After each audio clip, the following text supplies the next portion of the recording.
శ్రీ గురు చరిత్ర అధ్యాయం 44. శ్రీ గణేశాయ నమ, శ్రీ సరస్వతి నమ, శ్రీ గురుభ్యో నమ. ప్రస్తావన 1. సత్కథా శ్రవణానికి సద్గురు సేవా వృత్తాంతాలు శ్రేష్టతమములు. అట్టిది వినీన నామధారకుడు ధన్యోస్మి అన్నాడు. 2. తంతుకుడు శ్రీగురుడు ఆజ్ఞాపిస్తే వారి పాదుకలు ధరించి వారితో కలిసి యోగగమనంతో శ్రీశైలం చేరి దర్శిస్తాడు. తృష్టను గురుపుత్రుడు కోరినది అట్టి స్థితి అనే పాదుకలు పొందమనే శ్రీగురుడు శ్రీశైల మల్లికార్జునుడు కల్లేశ్వరుడు కూడా తామేనని దర్శనమిచ్చాడు. 3. మహనీయుల సంచారం వల్లనే తీర్థాలకు క్షేత్రత్వం సిద్ధించిందని శ్రీగురుడు చెబుతాడు. కానీ సద్గురువు తాను గురువునని చాటుకోడు. అందుకే శ్రీగురుడు తన నివాసం వలన గంధర్వపురము సంగమము పవిత్రమైనాయని చెప్పక అచ్చటి తీర్థాల దేవతల సాన్నిధ్యం వల్ల అవి పవిత్రమని చెబుతారు. ఆ దేవతలనే సేవించమని చెబుతారు. భక్తుడే అనుభవంతో సద్గురువు పరమేశ్వరుడేనని గుర్తించి ఆశ్రయించాలి. అందుకే శ్రీ రమణ మహర్షి తాను గురువునని ఇతరుల శిష్యులని తలచేవాడు. ఆ పేరుకే అర్హుడు కాదు. గురువునని ఇతరులు శిష్యులని తలచేవాడు ఆ పేరుకే అర్హుడు కాదు అంటారు. నిజానికి దేవతల కంటే సద్గురువే శ్రేష్ఠుడు. కల్లేశ్వరుడు నరకేసరిని, చండలేశుడు, నందిశర్మను తమను గాక శ్రీగురుని సేవించమని ఆదేశించారు. ఈ లీల షిరిడీ సాయిబాబా చరిత్రలో కూడా చూడవచ్చు. శ్రీకృష్ణుని విశ్వరూపంలో లాగా సకల దేవతలు విశ్వరూపుడై సద్గురుని ఎందుంటారు. ముక్తికి సద్గురు కృపే ముఖ్యం. విమర్శుడనే రాజు మరి 7 జన్మల తర్వాత అగస్త్యుని అనుగ్రహంతో ముక్తుడనవుతానని చెప్తాడు. సద్గురువును మానవుడని శంకించడం పాపమే. ఇతర పాపాల వల్లే అది కూడా సద్గురు సేవ వలన క్షాళమవుతుందని శ్రీగురుడు నందిశర్మకు చెప్తాడు. భావయుక్తమైన సద్గురు స్తోత్రం కూడా అంతటి మహిమాన్వితమే. శ్రీగురుని అనుగ్రహం వలన విద్యావంతుడైన నందిశర్మ చేసిన గురుస్తుతి అతని కుష్టు వ్యాధిని నివారించి అతడికి తత్వజ్ఞానము భుక్తి ప్రసాదించింది. 7. సద్గురు కథాశ్రవణము, రచనము, పఠనము కూడా ప్రధానమైన ముక్తి సాధనలేనని నందిశర్మ, నరకేశ్వరులు వృత్తాంతాలు నిరూపించాయి. అంతటి సద్గురు చరిత్రను పారాయణ చేస్తున్న మన భాగ్యమంతటితో గుర్తించి పారాయణం చేయాలి. ఇట్టి దృఢమైన స్మృతి మనలో కలిగేందుకు మిగిలిన దత్తావతారాలైన సద్గురువుల చరిత్రలు కూడా ఇంత శ్రద్ధగాను పారాయణం చేస్తే అన్ని రూపాల్లో అవతరించిన శ్రీ దత్తస్వామి పట్ల మన భక్తి దృఢమవుతుందని ఈ విషయాలనే 44, 45, 46 అధ్యాయాలు వివరిస్తాయి. కథారంభము. నామధారకుడు నమస్కరించి, స్వామి మీ గురుని లీలని ఇంకొకటి వివరించండి అని కోరితే సిద్ధయోగి ఇలా చెప్పసాగారు. శ్రీగురుని సేవకులకు తంతకుడు అనే సాలెవాడు ఒకడు ఉండేవాడు. అతడు నిత్యము ఇంటి పనులు చూసుకొని మఠానికి వెళ్ళి ముంగిలి ఊడ్చి నీళ్లు చల్లి ముగ్గులు వేసేవాడు. అటు తర్వాత అతడు శ్రీగురునికి దూరం నుండే సాష్టాంగ నమస్కారం చేసుకొని వెళ్తుండేవాడు.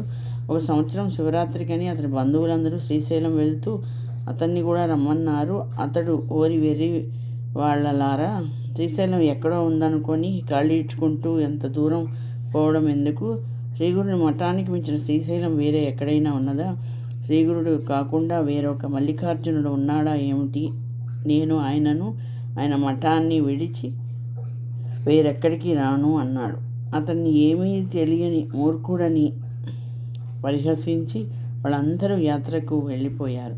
అతడు వాళ్ళందరినీ సాగనంపి గురుసేవ చేయడానికి మఠానికి చేరుకున్నాడు. స్వామి అతనిని పలకరించి, నాయన మీ వాళ్ళందరూ శ్రీశైల యాత్రకు పోతుంటే నీ ఒక్కడివే వెళ్లకుండా ఉండిపోయావేమి అని అడిగారు. తంతకుడు చేతులు కట్టుకుని, మహాత్మా మా వాళ్ళందరూ మూర్ఖత్వం వలన ఆ క్షేత్రంలో ఉన్న ఒక రాయిని చూడడానికి వెళ్ళారు, కానీ మీ పాదాలలో లేని క్షేత్రం ఏమున్నది అని చెప్పి నమస్కరించి తన నిత్య సేవకు ఉపక్రమించాడు. తరువాత శివరాత్రి వచ్చింది. తంతకుడు ఆనాడు ఉపవాసం ఉండదలచి మధ్యాహ్నం సంగమానికి వెళ్ళి స్నానం చేశాడు. తర్వాత అక్కడ అనుష్ఠానానికి వచ్చి ఉన్న శ్రీగురుని నమస్కరించి ఒక ప్రక్కగా ఆయన వద్ద కూర్చున్నాడు. కొద్దిసేపటికి స్వామికి అతనిపై దయగలిగి, ఏమిరా మీ ఇంట్లో అందరూ మల్లికార్జున స్వామి దర్శనానికి శ్రీశైలం వెళ్ళడం వలన ఇంట్లో పాపం నీ ఒక్కడివే ఉన్నావు కాబోలు. నీవిది వరకు ఎప్పుడైనా శ్రీశైలం దర్శించావా లేదా అన్నారు. తంతకుడు, స్వామి, ఏలినవారి పాదాలు తప్ప నేను ఇంకేమీ ఎరుగను. తీర్థయాత్రలన్నీ నాకు మీ పాదసేవలోనే ఉన్నాయి అని దృఢమైన విశ్వాసంతో బదులు చెప్పాడు. ఈరోజు అక్కడ బ్రహ్మాండమైన ఉత్సవం జరుగుతున్నది. నీవెప్పుడూ చూడలేదు కదా, నీవు కూడా వెళ్తే బాగుండేది అన్నారు శ్రీగురుడు. అతడు, స్వామి, నాకు దాని మీద అంత ప్రీతి లేదు. అయినా మీరు అంతగా చెబుతున్నారు కనుక ఎప్పుడైనా మీరు చూపిస్తే చూడాలని ఉన్నది అన్నాడు. శ్రీగురుడు అతన్ని మనోనిశ్చయానికి అబ్బురపడి అతనిని ప్రేమగా దగ్గరికి పిలిచి, నీవే మా నిజమైన భక్తుడవు కనుక నీకిప్పుడే శ్రీశైల దర్శనం లభిస్తుంది. నీవు ఈ మా పాదుకలు గట్టిగా పట్టుకొని కన్నులు మూసుకో అని ఆదేశించారు. అతడు చిత్తమని అలాగే చేశాడు. అప్పుడు శ్రీగురుడు అతన్ని క్షణకాలంలో శ్రీశైలంలోని పాతాళగంగ ఒడ్డుకు చేర్చి అతన్ని కళ్ళు తెరవమని చెప్పారు. అతడికి ఆ క్షణకాలం నిద్ర తూగినట్లయింది. అతడు కళ్ళు తెరిచి చూచి మొదట భయపడ్డాడు. శ్రీగురుడు నవ్వుతూ, భయపడతావెందుకు? ఇదే శ్రీశైలం. ఈ వెంటనే క్షౌరము, స్నానము మొదలైనవి పూర్తి చేసుకుని శ్రీ మల్లికార్జున స్వామిని దర్శించుకొని రాపో అని హెచ్చరించారు. తంతకుడు శ్రీగురునకు నమస్కరించి ఆయన చెప్పినవన్నీ పూర్తి చేసుకుని మల్లికార్జునుని దర్శనానికి వెళ్తుండగా దారిలో ఒక చోట అతని బంధువులు ఎదురయ్యారు. వాళ్ళు అతన్ని చూసి ఆశ్చర్యపడి, ఏమయ్యా, నీకు ఆ స్వామి సేవ తప్ప మరే యాత్రలు అక్కర్లేదనేవాడివి మళ్ళీ మా వెనకనే ఈ క్షేత్రానికి వచ్చావేమి అని ఎగతాళి చేశారు. వారితో తంతకుడు, నేను నిజం చెబుతున్నాను. ఇంతకు కొద్ది ముందే సంగమంలో స్నానం చేశాను. కానీ శ్రీగురుడు ఇంతలో నన్ను ఇక్కడికి తీసుకువచ్చారు, అంతేగాని నాకేమీ తెలియదు అన్నాడు. కానీ అతని మాటలు ఎవరూ నమ్మలేదు. వీడు మనకు కనిపించకుండా మన వెనకనే వచ్చి ఉండాలి అనుకున్నారు. తంతకుడు అదేమి పట్టించుకోక గంధము, పువ్వులు, అక్షింతలు, బెల్వదళాలు తీసుకొని లింగార్చనకు వెళ్ళాడు. కానీ అక్కడ అతనికి మల్లికార్జున లింగానికి బదులు ఆ స్థానంలో శ్రీగురుడు దర్శనమిచ్చాడు. అతడి భక్తులు అర్పిస్తున్న పూజలన్నీ ఆయనకే చెందుతున్నట్లు అతనికి దర్శనమైంది. అతడు మొదట ఒక క్షణకాలం ఆశ్చర్యచకితుడయ్యాడు. కానీ మరలా అంతలో తెలివి తెచ్చుకుని శ్రీగురుడు సాక్షాత్తు శంకరుడే గదా అని సమాధానపడ్డాడు. తర్వాత మల్లికార్జునికి పూజ చేసుకొని పొంగి పొర్లుతున్న సంతోషంతో పాతాళగంగ వద్దకు చేరాడు. శ్రీగురుడు అక్కడ యథాపూర్వమే కనిపించి, నీవింకా కొంతసేపు ఇక్కడ ఉండి మీ వాళ్ళతో కలిసి వస్తావా, లేక మాతో వస్తావా అని అడిగారు. తంతకుడు, మహాత్మా, నేడు ఒక గొప్ప విచిత్రం చూసి వచ్చాను. లింగార్చనకని దేవాలయానికి వెళ్ళినప్పుడు నాకక్కడి శివలింగంలో మీరే ఉండి అందరూ చేసే పూజలన్నీ అందుకున్నట్లు దర్శనమైంది. తల క్రింద కొండను ఉంచుకొని గులకరాళ్ల కోసం చుట్టూ గాలించే వారిలా దగ్గరనున్న మిమ్మల్ని విడిచి వీళ్ళంతా ఇంత దూరం ఎందుకు వస్తున్నారో నాకు తెలియడం లేదు. మీరు మనవాకృతిలో అవతరించిన పరమేశ్వరులు అయినప్పటికీ నివురుగప్పిన నిపుల మీ మహిమ అందరూ గోచరించటం లేదు. అది తెలిపాక మిమ్మల్ని విడిచి నేను ఇక్కడ చేసేది ఏమున్నది? మీ పాదాల వద్ద పడి ఉన్న నన్ను ఇక్కడకు ఎందుకు తీసుకువచ్చారో నాకు అర్థం కావటం లేదు అన్నాడు స్వామి. నాయన, అలా కాదు.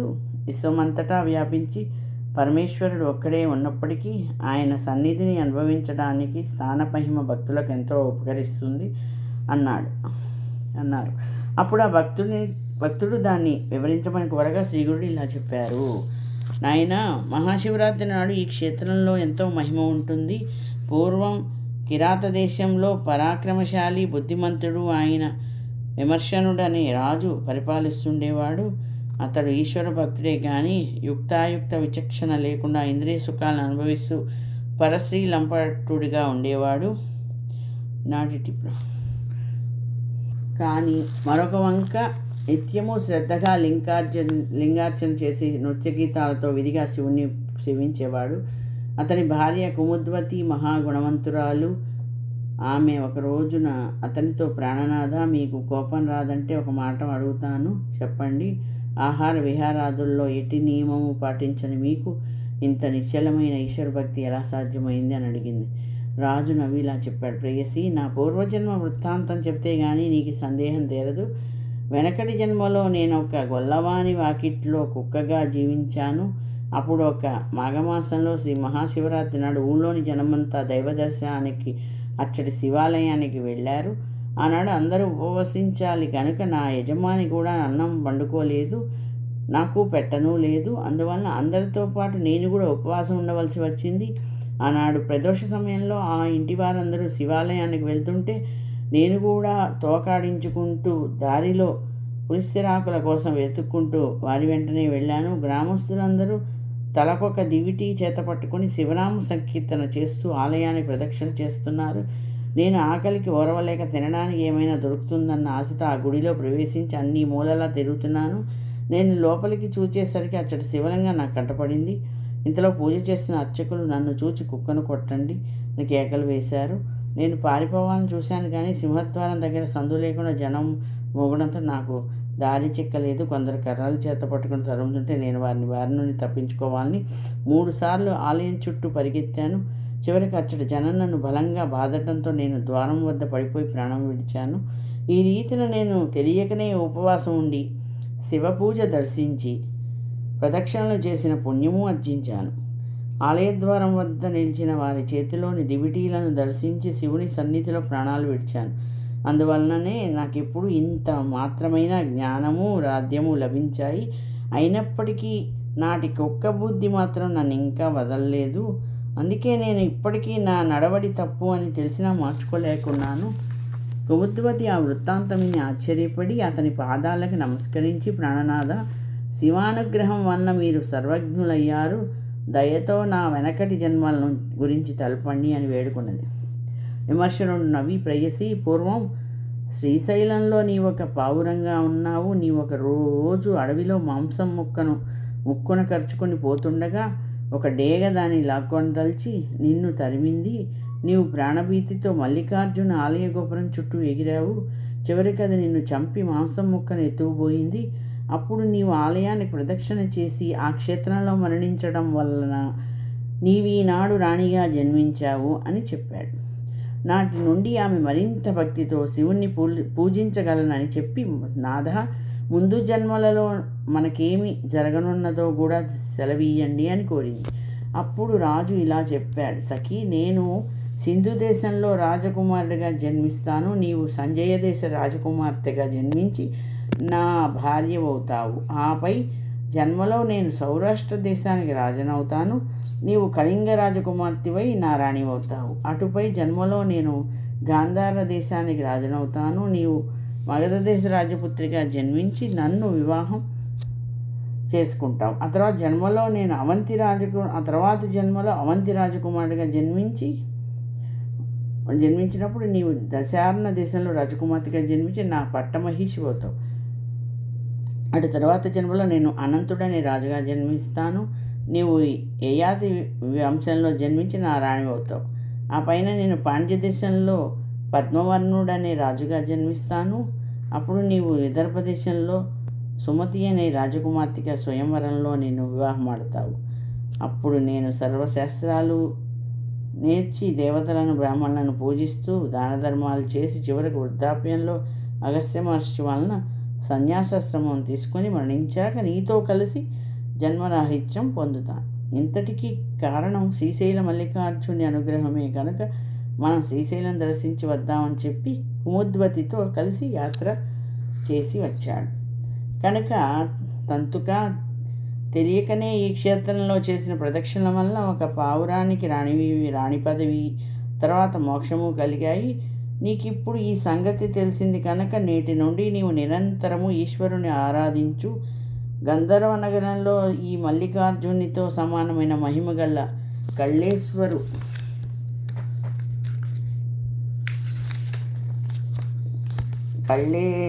కళ్ళేశ్వరుడన్నాడు. నీవు నిత్యము ఆయనను ఆరాధించు అని చెప్పాడు. తంతకుడు, స్వామి, మీకు ఎందుకు ఇలా చెప్తున్నానో నాకు తెలియడం లేదు. మల్లికార్జుని స్థానంలో నాకు దర్శనమిచ్చింది మీరే కదా. సర్వవ్యాపకులు, పరంజ్యోతి స్వరూపులు అయిన మీ పాదాలను ఆశ్రయించిన నన్ను నేరుగా శివార్చన చేయమంటారేమిటి? మీరుగాక వేరొక దైవం ఉన్నదా ఏమిటి అని గురుపాదాలకు నమస్కరించాడు. శ్రీగురుడు అతనితో పాదుకలు విడవకుండా పట్టుకోమని చెప్పి రెప్పపాటులో గంధర్వపురం వద్ద సంగమానికి అతని తమతో కూడా చేర్చారు. వీరిద్దరూ శ్రీశైలంలోనున్న సమయంలో పురవారసులెందరో శ్రీ నరసింహ సరస్వతి స్వామి దర్శనం కోసం మఠానికి సంగమానికి వచ్చి పవిత్రమైన మహాశివరాత్రి నాడు వారి దర్శనం ఎక్కడా లభించక నిరాశతో తిరిగిపోయారు. తర్వాత ఆ సంగతి వినగానే శ్రీగురుడు వారందరినీ పిలుచుకురమ్మని తంతకుణ్ణి గ్రామానికి పంపారు. అందరూ అతన్ని చూసి ఆశ్చర్యంతో, నీవు మహాశివరాత్రి నాడు తల గొరిగించుకున్నావేమి అని ఎగతాళి చేశారు. అతడు జరిగిందంతా పొసగుచ్చినట్లు చెప్పి అందుకు తార్కాణంగా శ్రీశైలం నుండి తాను తెచ్చిన ప్రసాదము పువ్వులు చూపాడు. వాళ్ళు అది నమ్మలేక, ఈరోజు మధ్యాహ్నం కూడా నిన్ను మీ ఇంటి దగ్గర చూచాము, నీవు చెప్పేది నిజం కాదు, ఈ పువ్వులు ఇక్కడెక్కడి నుంచో తెచ్చావులే పో అన్నారు. అప్పుడు అతడు తనను దెప్పపాట్లో శ్రీగురుడు శ్రీశైలం తీసుకువెళ్ళి వచ్చిన సంగతి చెప్పి, ఇప్పుడు స్వామి సంగమ తీరంలో ఉన్నారు, మిమ్మల్ని పిలుచుకురమ్మన్నారు, కావాలంటే వారిని అడగండి అని చెప్పాడు. శ్రీగురుని మహత్యం ఎరిగిన ఆ భక్తులు నమ్మారు. వెంటనే అందరూ శ్రీగుడిని దర్శించి ఆ రూపంలో తమకు కూడా మల్లికార్జునే దర్శనమిచ్చారని స్తుతించారు.